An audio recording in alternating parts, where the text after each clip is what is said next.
we hear it, but our brains actually compute it as visualizing it. I just like the way I come out with a positive feeling. I just feel better. So my coworkers, I would go in every day saying, they finally kissed. And this is about the first book, Carolina Dream. We are the Front Page Pass, brought to you by Word Journeys, the literary world's hottest new podcast. Fellow publishing industry expert and author, illustrator, designer join together in bringing you the latest news, discussions, and literary-related entertainment for readers, writers, and educators alike. All right, so we are the Front Page Pass, brought to you by Word Journeys Literary Services. We're your hosts, Bob Yelling and Alexa Black. So we are currently on episode 3, and to put it simply, we are having a blast doing this. We've had some really intriguing guests on so far, raving reviews from across the country, even over the world. Bob had mentioned prior that we've had some reviews from Switzerland, people, from all over, really. And I would like to say that, this podcast is just great because it gives us an opportunity to talk and cover all facets of the literary world. And that's what I think, largely makes this appeal to readers and writers alike. Yeah, and speaking of literary world, we cover, we cover all genres, both fiction and nonfiction, etc., of course, because both readers and writers, we read everything. But today's special guest is Regina Merrick, who is a up and coming and coming fast Christian fiction writer. She writes novellas, anthology entries, and also novels. And as you can see by the small stack on her desk, and at the rate she's going to have her own library shelf pretty soon. It's just amazing production. So, and we'll be bringing Regina back in just a few minutes. But in the meantime, we've had great initial response to the show. We're already on 10 platforms. Yes. YouTube plus 9 audio platforms: Spotify, iTunes, Google Play. Yeah, so you can catch us anywhere that's the most convenient to you guys. Right. And it's been really fun to hear what everybody's had to say. And of course, that's what we do for a business. We produce books, we edit books, and so forth. And I've been tickled pink this last few days. It's not that often that as a book editor, I get a book where I care a lot. I'm in the book, and I have to remind myself I'm an editor, and I'm actually editing a book like that right now. It's called Point Doom. And it's set in Los Angeles and Malibu and Point Doom area 100 years ago. So to me, being from California, having surfed all that area, it's just really fascinating to just see what the place looked like 100 years ago when the entire LA basin had 100,000 people. Yes. And now it's got 10 million. So, but it's just so much fun to see just what humans can create with their minds. And that book is by a man named Roger Clark, and you're going to be hearing more about this book because this thing's going straight to publish. Yes, absolutely. I would say so. Yeah. We'll be talking with Regina, as I said, in just a few minutes. But in the meantime, why don't you tell us, some tips and wisdom that you have for us. So something that I'd delved into recently, a friend of mine and I, we worked on reading our manuscripts out loud, essentially, and just the importance of that, of that entire process. Because when you do read something out loud, first of all, you're able to be able to flesh out your characters, kind of their personality, and make sure that the dialogue is authentic and that it's not so much like, say, for example, you're writing something that's from a completely different time period. Like, for example, I'm doing medieval fantasy, so I wouldn't want my characters to talk like me, and obviously some of the southern dialect may slip out from time to time, and you wouldn't notice that until you do read it out loud. Like, for example, I consistently throughout the manuscript did say you all a few times, which is obviously y'all, so I don't think anybody in the medieval realm would be speaking like that, but who knows, crazier things have happened. But anyways, and we really got to a point reading each other's books out loud and kind of fleshing out dialogue. When doing that, you're able to find sentences that may be grammatically correct, but just sound weird, or they may sound clunky, or maybe a run-on sentence that you wouldn't have noticed had you not read it out loud. So if it's hard for you to read out loud, chances are it's going to be a little difficult for somebody to read, to actually read. But one thing that I feel like has really helped me, like in the previous weeks, and especially the past month, while my friend and I have been exchanging our manuscripts and doing this and reading out loud to one another, is I feel like you've really reached the point as far as fleshing out dialogue and your characters when you do a game, I guess it would be a game or something where you would take out the name of the character that's speaking completely, just totally omit that. And when we would read to one another, we would read like a dialogue sequence where two characters were having a conversation, 2 or 3 characters even, and just for that the lesson we would take out who said it, and based on the personality that was displayed within each sentence, how it come out in dialogue, when they're able to pick up on that and tell who the actual character is that's speaking without you saying, like say for example in my book, like Averick said or Demicus said, those are 2 characters in the book, when they're able to tell who is speaking without having those prompts there. But yeah, I mean, what exactly do you guys do whenever you, as far as reading out loud is concerned and fleshing out dialogue and the characters and let their personality shine through, so to speak? I use that as part of my editing process. Exactly. Before I send it to an editor, I read it aloud, or I let my computer read it aloud to me. There you go. I lost my voice reading aloud one time, and since then I've tried to protect that. But yeah, it's a big part of my editing process. In fact, I just finished reading aloud the book I've got coming out in June for the last time. So. Yeah, and I read aloud as well. In fact, every time I teach dialogue, I say read it out loud. Absolutely. Because and I learned this a long time from a neurologist, that when we read out loud and something's read to us out loud, we hear it, but our brains actually compute it as visualizing it at the same time. Right. So if we're reading out loud and it comes like you said, comes across like you said, clunky, then it's definitely going to be clunky to the reader. If it's clunky to us, it's going to be clunky to the reader. And yeah, so that's a really good point. And I think what happens is, poets and songwriters always read their stuff out loud because that's the nature of the beast. But a lot of times, fiction writers, especially, whether it's even short story writers, they forget that and they don't read it out loud. And I think, especially when we're trying to get up and going in our writing careers or what have you, it's just really important to have that. And I always say read the whole book out loud, but like you said, sometimes the voice crashes. And, yes. But at least read some parts out, and at least read the dialogue out loud, especially if you're dealing with characters like I do in my fiction and that are from different parts of the world or country. To get the enunciation right on the dialect and everything else, because that all really matters. Because I remember with one of my books, Voices, the novel, my lead guitarist in my mythical rock band is from the Cumberland Gap area of Tennessee. Well, I know that specific dialect, and it's different than even here in Kentucky where we are today. And what really tickled me, since I'm from Southern California, so what tickled me is I got two emails from people after Voices came out, and they're from Tennessee. They're both from Nashville, and they just said, "How did you nail that?" And the way I nailed it, which we're going to make sure we talk to Regina about when we talk with you in a minute, is I listened. I just listened, just completely listened. Like a voyeur almost, and I had it down, and it worked. And then I, then get into the character and so forth. But I read it out loud to make sure. Yeah. Yeah, that really does help flesh out characters and everything, and just so. Anyways, we're moving on to Regina, so happy to have you here. We have a very special guest today on this Easter week, and it is Regina Merrick. Welcome, Regina. Yes, welcome. We're very glad to have you here. Yes. Excited to be here. Yeah, and Regina and I go back quite a long way, as long as you and I do, I guess, Alexa. Yeah. We're the same. Yeah. Regina retired as a library director a few years ago, and since then, you've been busy, really busy.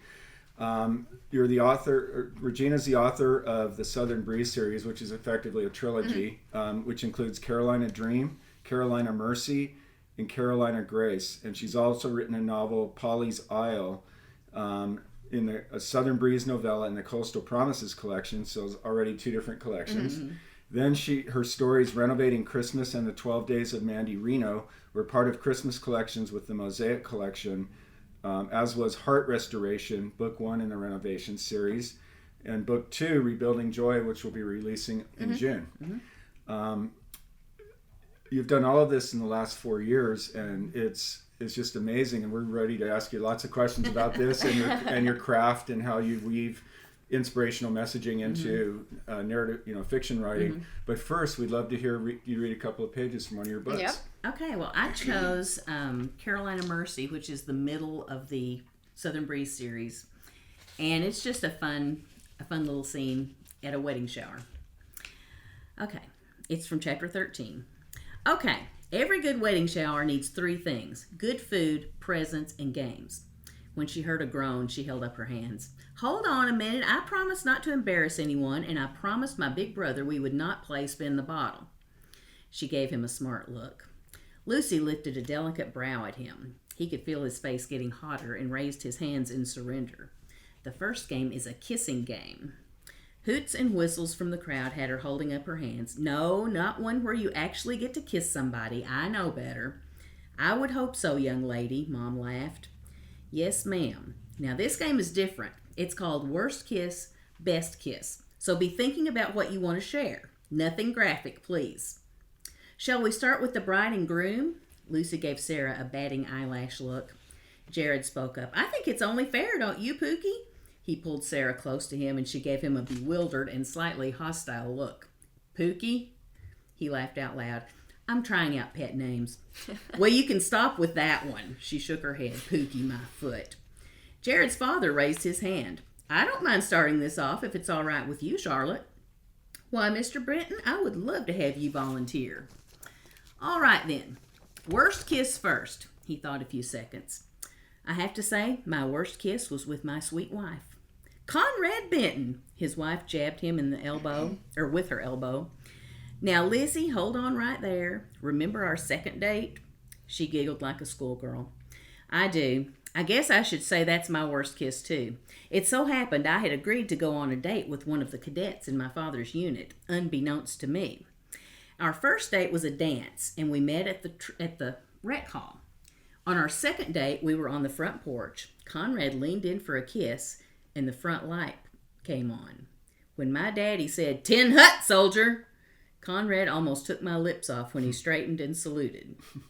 The room burst into laughter. Jared was flabbergasted. Why have I never heard that story before? You weren't old enough, son. Conrad Benton gave his son a jaunty salute as they laughed together. The ice thoroughly broke, and dating and kissing stories swirled around. Finally, it got to Tom. Great. That's all I need, to have the whole community know my dating history. Tom, you can't get out of it. You're the best man after all, Jared teased, but there was a glint in his eyes. Sarah nodded in agreement. And Lucy will be next. The engaged couple looked at one another and nodded in unison. Fine. Okay. Worst kiss. 7th grade hayride, Jenny Adcock, braces on both parties. Get the picture? Groans all around. What about best? His baby sister had ended up next to him, and she slid her hand in the crook of his arm. He looked down at his sister, at the crowd, and after surveying the group, his eyes went straight to Lucy. Best kiss, last summer, Myrtle Beach Boardwalk, Lucy Dixon, and no braces. All eyes joined his as they looked at Lucy, waiting for her story. Would it match his? He wanted to look away from her, but he couldn't. It seemed she was mesmerized as well. Were there other people here? Finally, after chewing her bottom lip for a moment, she spoke. Worst kiss, all of them except one. Best kiss, last summer, Myrtle Beach Boardwalk, Tom Livingston. Definitely no braces. All right. Oh, that's excellent. And you read that so well. Such enthusiasm. I mean, that really helped with the manuscript and everything. So, what I was wanting to ask was, what is your writing process like exactly? And, are you the type to plot everything out, or do you kind of just free flow a little bit? It's almost like every book I have written, I've started over again. Interesting. Yeah. Okay. It's like I've never done it before in some aspects. Of course, I like to read blogs and books on craft and try different things. Right. And I've come across, the signpost scenes, and I've done that to kind of help plot out my story. And I've used the 9-step plot point. Yes. And that has been good for me. I've liked that. It's not quite as many steps. Yeah, that's understandable. But I try to have the main idea that I want the story to revolve around. But sometimes it starts with a character. Sometimes it starts with a place. That's interesting. Yeah. Yeah, and staying on craft for just a moment. You write Christian inspirational fiction, which is very appropriate considering the week that we're in right now. And one of the things I'm really impressed by actually is a lot of writers tend to come into a book thinking whether it's Christian fiction or horror, it doesn't matter. They come in thinking I'm gonna definitely relay this message, this message, this and this, no matter what. I'm gonna force it. It's gonna happen. Yeah. You do the opposite. It looks like to me, where your characters and their life situations and circumstances, and that's when you come in with the inspirational messaging.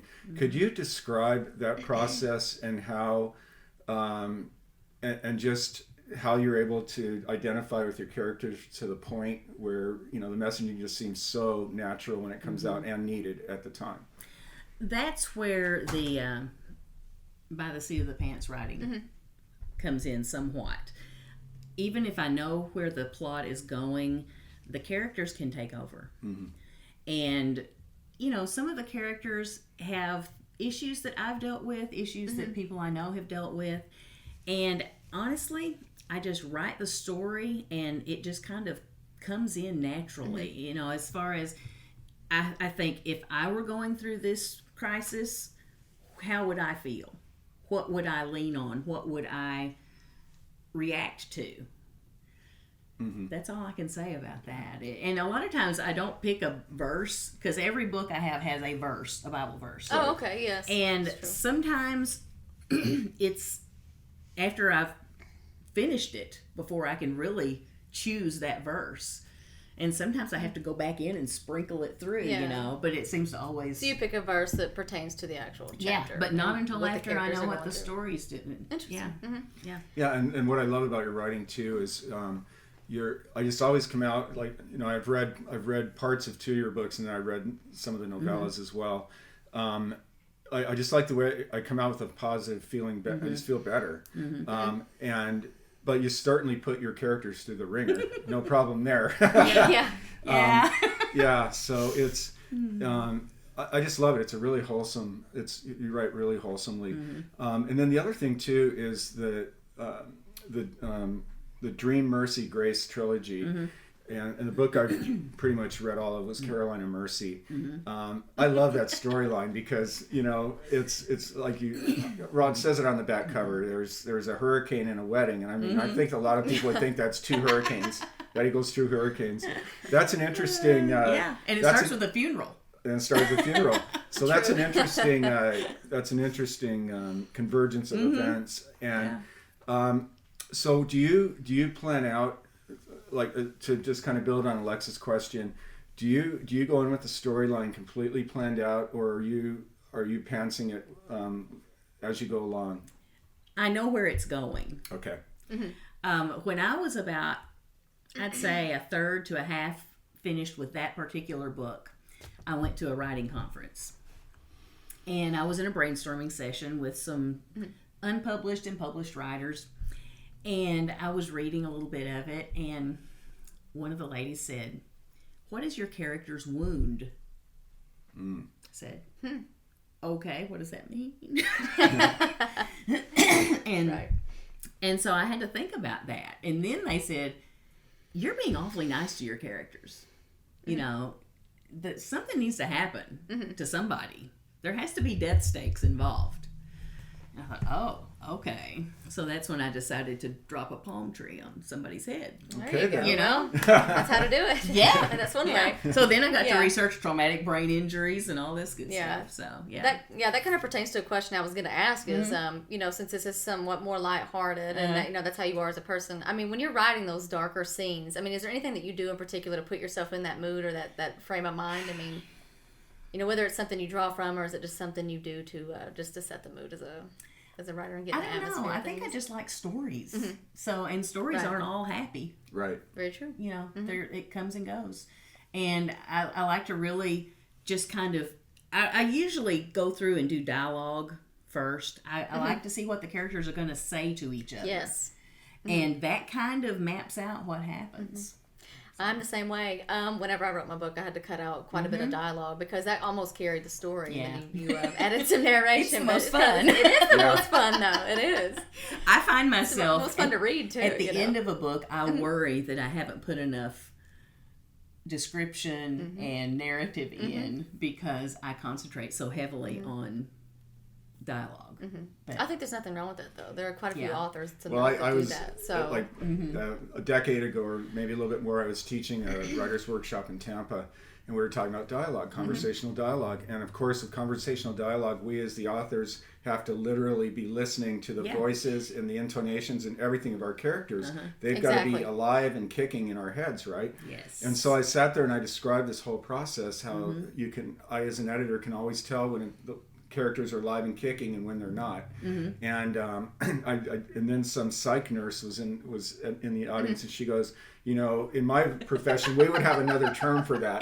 That's funny. I hadn't even thought of it that way, but yeah. Oh, it's really interesting because in the Carolina books, the first main character was Sarah, and it all happened because she had this dream, and then it's kind of like this dream kind of came true for her.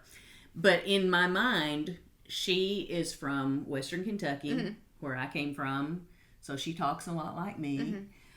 Lucy is her best friend, but she didn't move there until she was in high school. So, but she grew up kind of in Atlanta area, so she has an even more southern accent. Okay. And it can kind of go flat from time to time, that coastal low country. Yes. And Tom grew up in South Carolina. Jared is a military brat. He has no accent.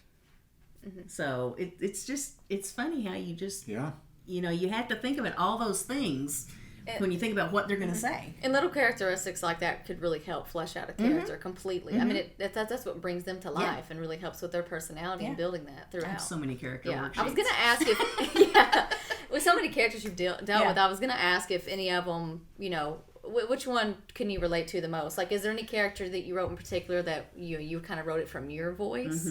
Or was it they all just kind of different aspects of your personality sprinkled throughout? Somewhat. I mean, I used to would have said Sarah. Right. Sarah probably is the most like me, but the one I enjoyed writing the most was Lucy. Because she is one of these girls, she's had everything, but she's also a force to be reckoned with.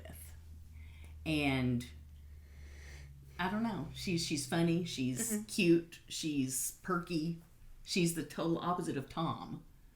So that's why I enjoy her so much. Yeah, and she's the opposite of Sarah too. Yeah, and that contrast of characters can really make it fun. Yeah. Yeah, and also still staying on dialogue for a minute, since I know that you love writing it, and you do too, and I do too. we all really write. We should write screenplays. Yeah, there you go. No. One of the things it brings up the point of listening, really active listening. Like one tip I got early in my book writing career when I was living in New York City was, if you want to hear how people really talk and they're raw and vulnerable, go to a Denny's at 2 a.m. and listen. That's it. And so I used to, of course, I was in Lower Manhattan, and your older daughter lives in Brooklyn now, so she knows Lower Manhattan. So I was down like right around NYU, and I went to a Park City diner at like 2 a.m. I did that. It was unbelievable. It changed it, and this was early when I was just getting going as an author, and it changed the way I wrote dialogue. But it's obvious through the way you write dialogue, you listen very well too, and when people talk about writing dialogue, that's something that's not talked about enough. I really think we have to be really astute listeners, and listeners, teetotalers, whatever you want to call it, or not teetotalers, but voyeurs, in a sense. And you have to get over the fact that it has to be grammatically correct. Right. Because we do not no, talk we do that not. way. No, not at all. And that's the one thing, I have tried to do is to make sure it's authentic to what someone would actually say. Yeah. Another thing about your Carolina series that I personally liked was I have dear friends that live in Galloway's Ferry, South Carolina, which is on the road from Florence to Myrtle Beach. Oh, okay. Which is they're in your book. Yeah. That very south. area is in your south books. of there. Yeah. So, anyways, the PD River's part of it. And what's the allure for you about South Carolina? It's really funny because The first time I ever went to South Carolina, to this area that I wrote about, was my whole family went on a trip for my parents' 40th anniversary. We all, we got a house, and, we rented a house, all of us together, and it was just magical. It's like everywhere we would go.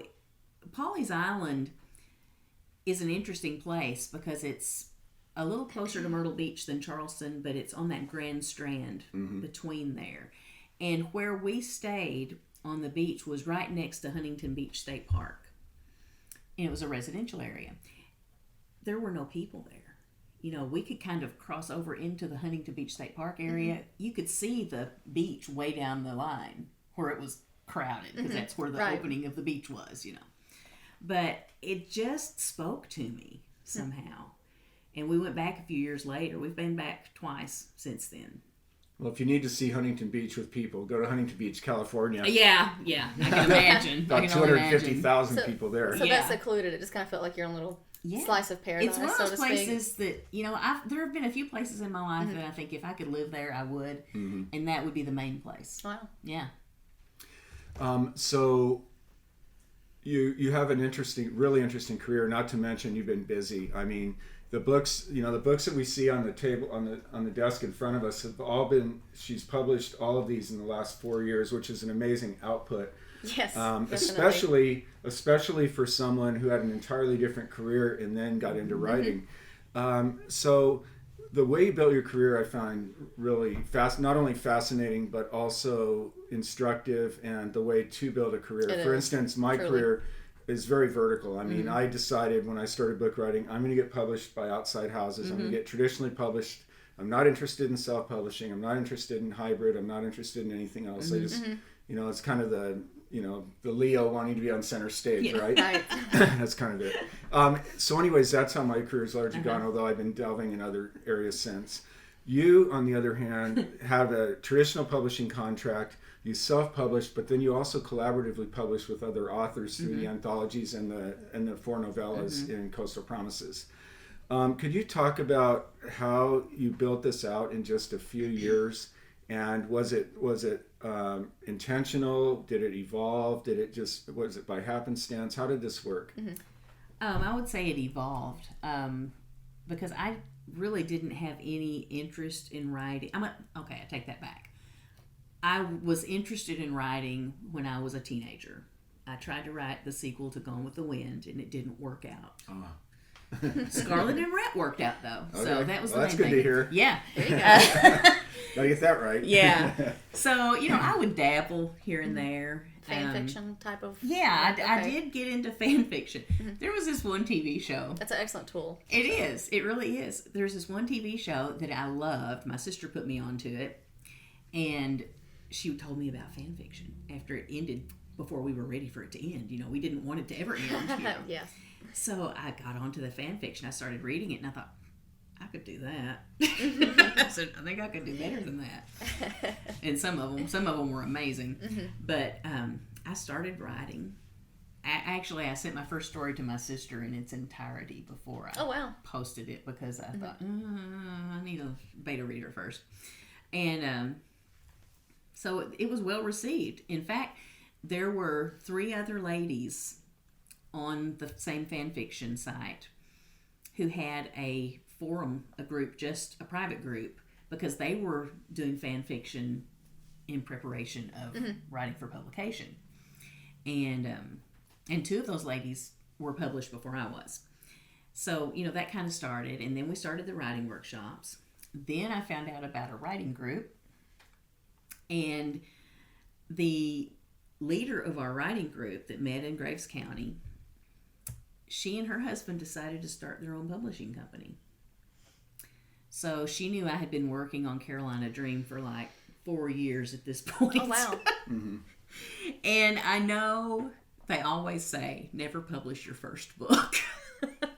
But it was really important to me. So I just kept writing it and rewriting it. And, I started it a different way, like 5 different times. Because my writing group had one lady she's deceased now, but she was excellent. She was the best crit partner you could have. She would just she would give you all the positive stuff, but you know. Yeah. And you know, I took her advice, and it made a big difference. But that's how my writing got started. The Mantle Rock Publishing Company, they decided to do a contest, and my friend said, "Enter the contest." I said, "Oh, I don't know. Enter the contest." So I was like, "Okay, Right. Lord, is that you too?" You know. So I did, and I was offered a contract, and I already had the ideas for books 2 and 3. Somewhat, they changed, of course, and I got a contract for each of those as well. It is kind of interesting Fantastic. to think about, like in retrospect, like Bob was mentioning, you know, and like you said, it took you 4 years to write your first one, and then it's been, I guess, over a 4-year span that you've wrote all of these. So it's kind of an interesting contrast, kind of really. is. You know, it was a little scary. Once you got your foot in the door, though. Yeah. I mean, It was scary because I had, you know, all the time in the world right. for the first one, and then I had less than Pressure a year was on. for Yeah, the but that's next. a really good thing to bring out, is that once you got your foot in the door, you didn't sit and wait 4 years to write the next one. You went, Right. because and that's how publishing works. A lot of times, when we get our foot in the door, that's our opportunity. And, Exactly. You know, like the philosopher from the 60s, Carlos Castaneda, used to call it the cubic centimeter of chance, which is about how big it is. Yes.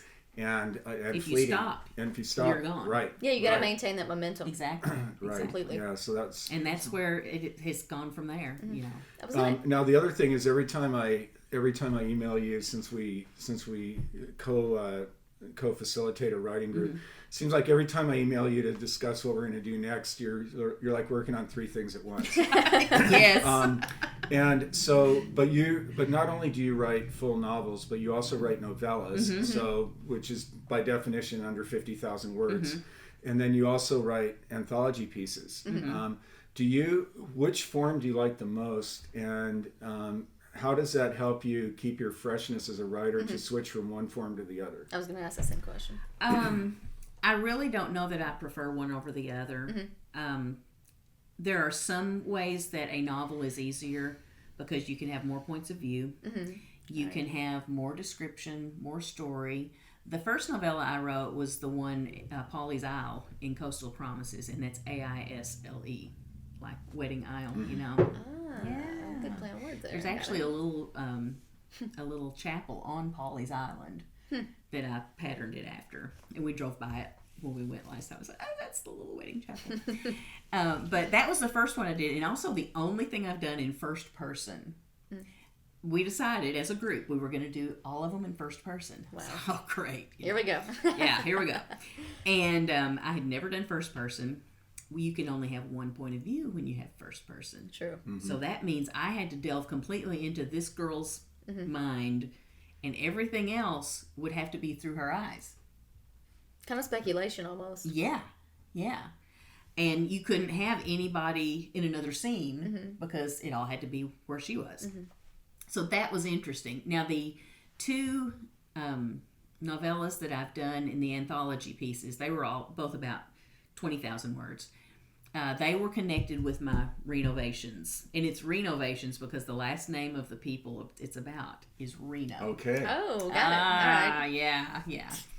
So that was connected with them. So with that, I could only have 2 point of view characters, but I also had to pull in these other characters from the novels. And fit them in the timeline. So you had to keep a timeline going. So yeah, and I would imagine with your books too, like we've been sitting here, just really having shop talk as writers, all talking about craft and things, which is very important, of course. But it's also the overall reader reaction. And so I would imagine, just from my own reading of your writing and knowing you over the years, you've probably had some really nice responses from readers about how your books literally move them. Could you talk a little bit about a couple of the reader responses that moved you? Well, the one that comes to mind first, I was at an author event at a library in Hancock County, which is on the Ohio River, this side of Owensboro. Or is it the other side of Owensboro? It's close to Owensboro. Other side. Yeah, okay. And very small town, about like Marion, and small library, and it's one of these things where library events are great if you don't really expect to sell a lot of books. Right. But it was also touted as a place for readers to meet authors. Mm-hmm. This girl comes in, young mother, probably about 27, 28, about the age of the protagonists I usually write. She came over and she hugged me. Oh, wow. She said, when I saw you were going to be here, I got so excited, I couldn't stand it. She said, she's a nurse. She said, my coworkers, I would go in every day saying, they finally kissed. And this is about the first book, Carolina Dream. So she was so excited. She had her little girls there, and she was introducing me to these little girls and everything. And she talked about how, the things Sarah would go through and the things she thought just, it made her feel good about her own life and about the way she had dealt with some things, So that's the main one that really just stuck with me, because I had not sold one book. Oh, wow. I had not that night. Yes. And I thought, this is such a waste of time.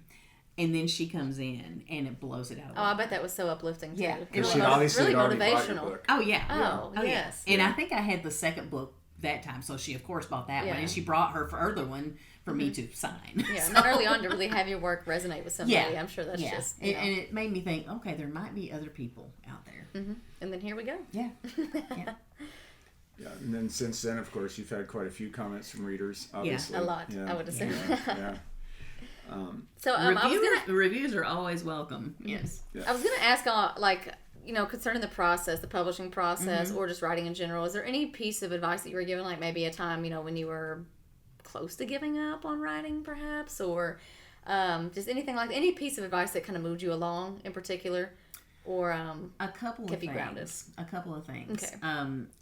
Stay healthy is one. The second writing conference I went to, I was asked for a manuscript from Harlequin, which I was kind of aiming for them. Yeah. Yeah, definitely. In fact, from the year before, I had talked to them, and they said, well, you need to cut this down to 55,000 words. Oh. Okay. So I had worked on it, and I was asked for a manuscript the next year. And we were in St. Louis at the time, and I felt awful. I thought, okay, this is God telling me I don't need to do this anymore. I'm just done. I couldn't concentrate. I couldn't do anything. And when I got home from that conference, I found out I was severely anemic. Oh, wow. No wonder I couldn't walk across the street of St. Louis without having to stop and rest. And after that, and I realized what was going on, it took me a while, but I got that manuscript turned in. I got a very nice rejection letter. Still, though. But still, I was asked for a manuscript, but stay healthy. And another thing, don't be afraid to try something new. Right. Absolutely. Yeah. And another thing, don't overextend yourself. So. Well, I'm going to talk. My next question is about trying something new and overextending yourself. Oh, there we go.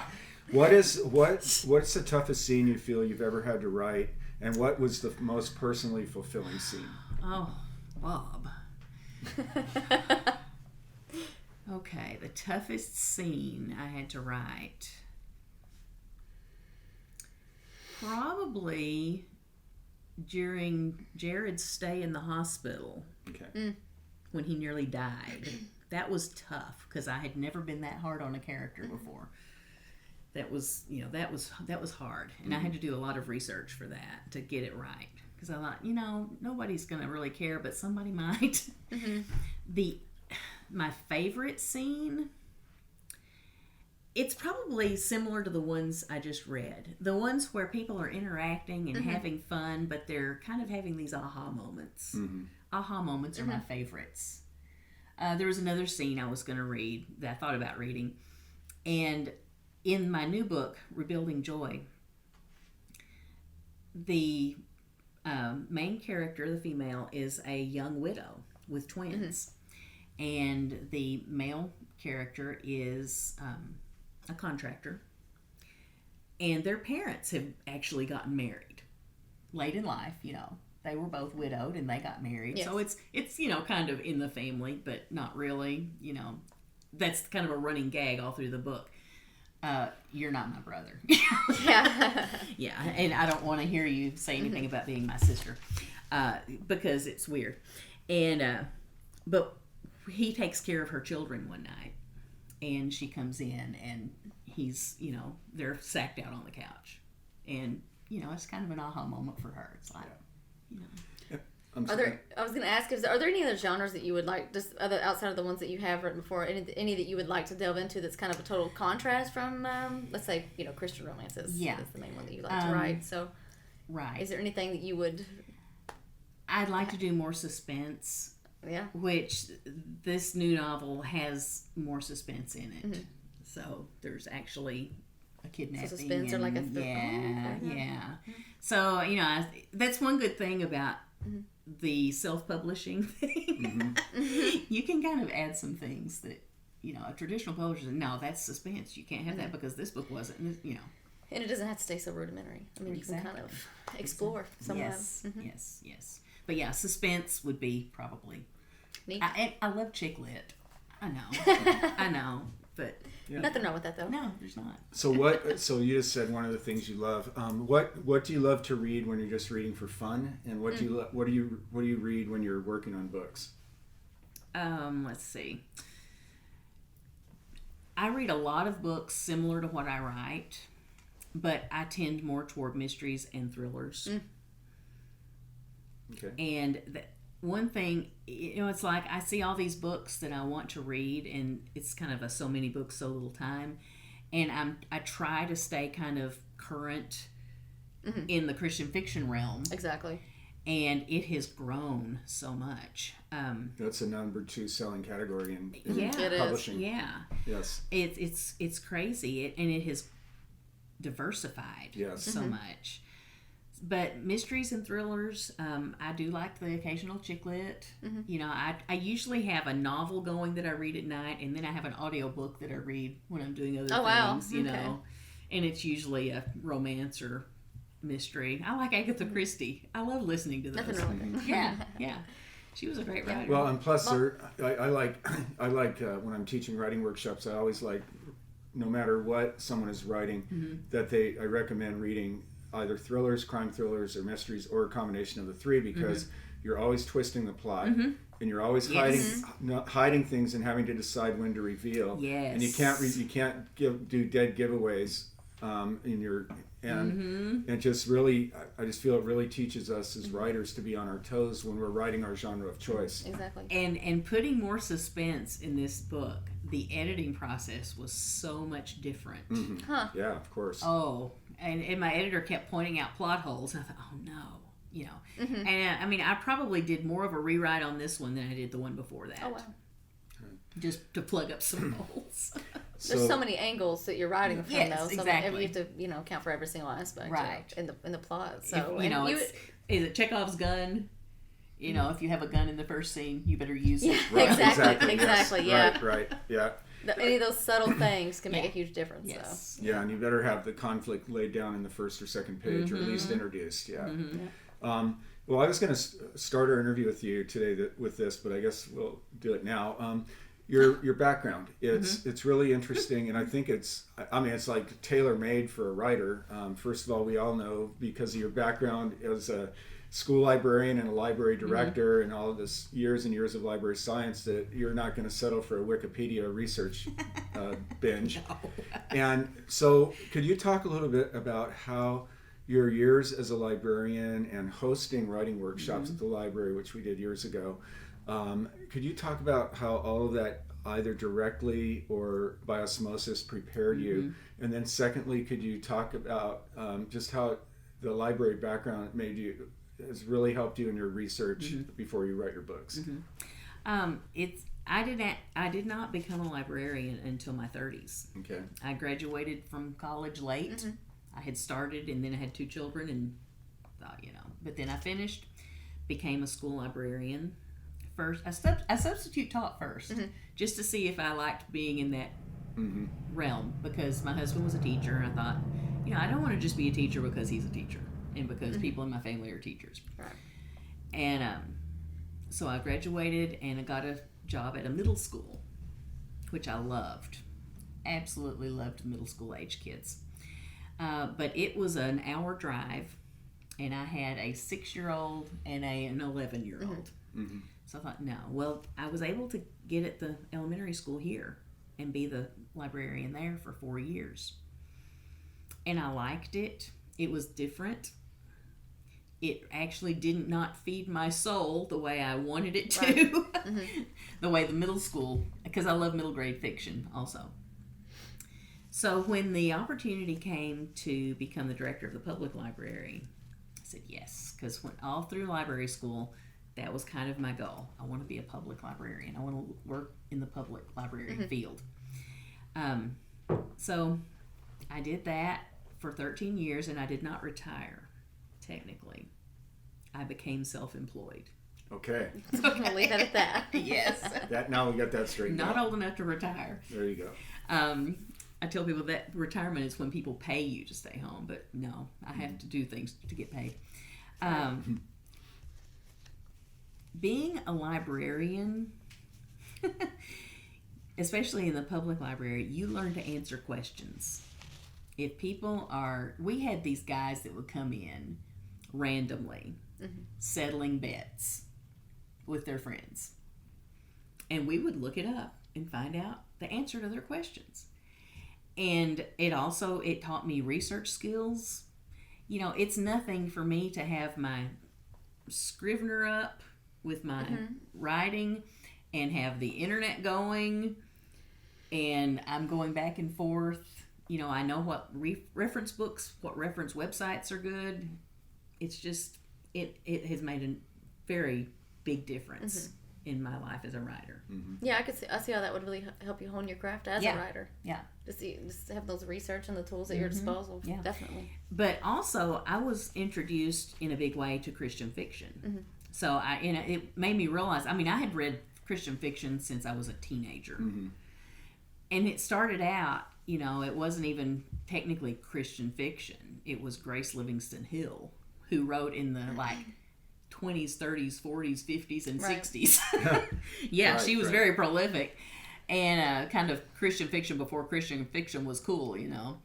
And she introduced me to that genre of romance, because hers were always romance and there was a little mystery involved.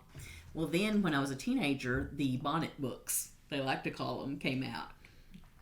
Because they were always prairie novels, prairie romances. Love Comes Softly, you know, all those. And I loved them. I read them voraciously. Finally, things kind of started expanding. And by the time I came to be at the library,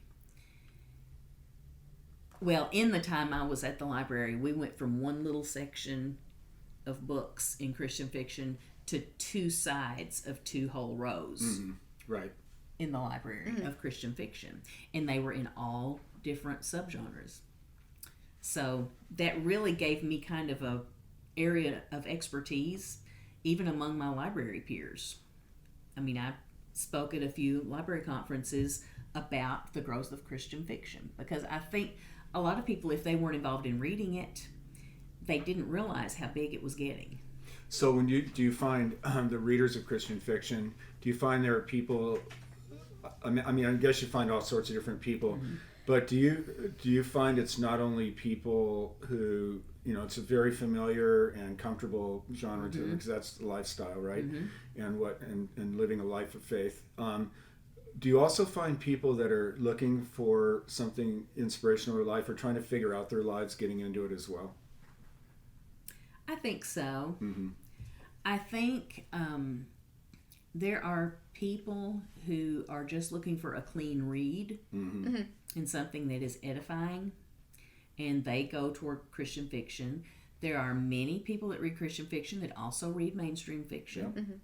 Just like there are guys who read only Westerns, you know. It's the same kind of thing. There are some that wouldn't read an Amish book if you paid them, and some that's all they want to read because it's about a simpler life. And I think that's what people are looking for with Christian fiction, a simplified life of faith. But see, I think, some of the Christian fiction I've read isn't that simple. It's more like they're looking for an inner life that's inspirational. It's not all dark and stuff. That's been one of the observations I've seen with some of the books I've read over the years. There's some very gritty Christian fiction. Yeah. Yes, there is. Yeah.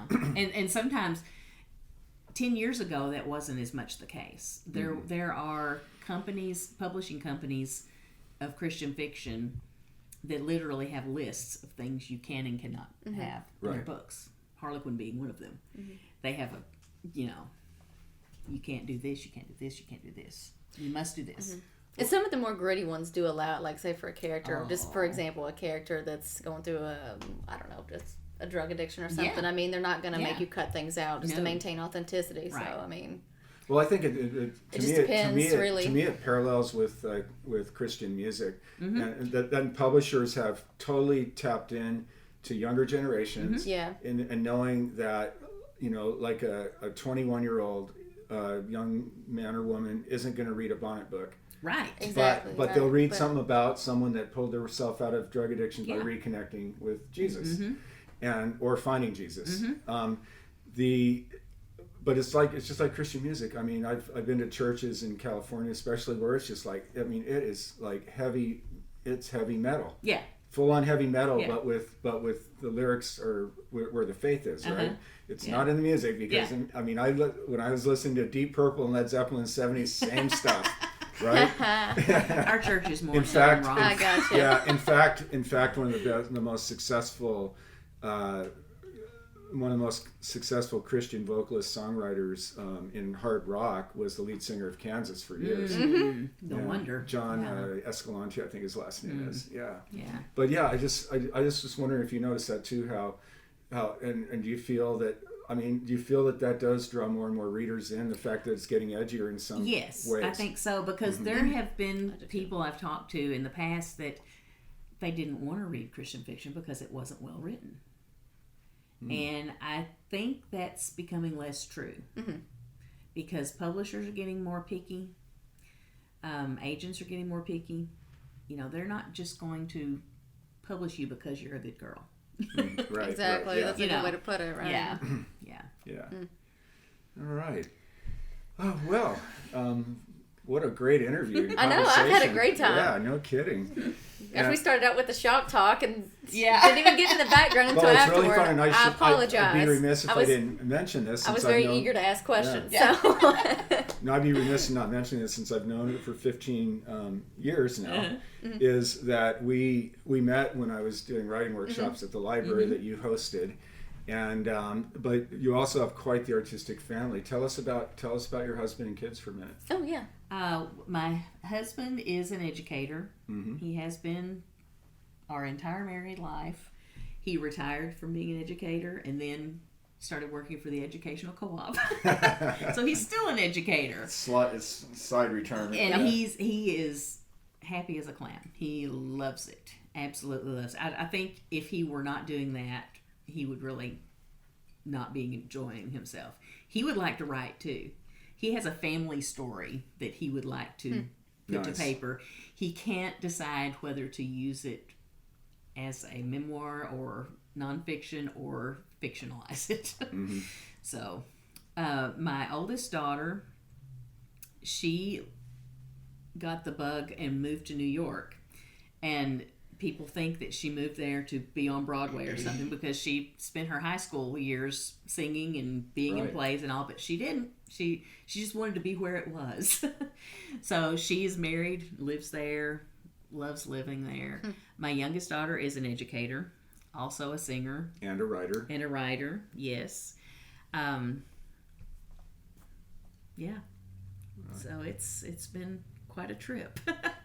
Well, it's been absolutely wonderful having you with us Thank today, you. Regina, and Had a good a long time. time coming. I love talking about writing with you, and I always thought if we ever do a podcast, we're bringing you Oh, in. absolutely. No, We talked about this well before we started the Yeah, podcast. we did. Actually We launched did. it, so we're gonna have Regina on. So. Thank you. All right, so the way we like to close our show, Regina, is to do the New York Times bestsellers. So we do the top 5 in fiction and nonfiction, but since you're here, we'd also like to do the ECPA's top 5 Christian fiction bestseller list for this week. Okay. And as you know, there's going to be a couple of real interesting titles on there. So, Yes. so starting off with New York Times fiction, number 1 on the New York Times fiction bestseller list this week is Life After Death by Sister Souljah. Number 2 is Stephen King's newest, Later, and I have no idea how many books he's had on the New York Times bestseller list, but let's just say in the 30s. Number 3, which is interesting, is Dark Sky by C.J. Box. It's the 21st book in the Joe Pickett series, and C.J. Box has more New York Times bestsellers than any other Western writer since Louis L'Amour, which is really special. Number 4 is The Four Winds by Kristen Hanna, which was number 1 last week. And then number 5 is The Affair, Danielle Steele's newest book. Okay. And the nonfiction titles are number 1, How to Avoid a Climate Disaster by Bill Gates, which that one has been on there for quite some time. Cass by Isabel Wilkerson is number 2. Number 3 is Think Again by Adam Grant. Number 4 is Untamed by Glennon Doyle, a journey of listening to your inner voice, and it has been on there for 52 weeks. And number 5 is Just As I Am by Cicely Tyson. So. Okay. And the ECPA top 5 Christian bestsellers. Number 1, The Harbinger 2 by Jonathan Cahn. Number 2, The Harbinger, the first in that series, by Jonathan Cahn. Number 3 is an interesting one. It's Redeeming Love by Francine Rivers, first published in 1991. But there's a movie coming out later this year.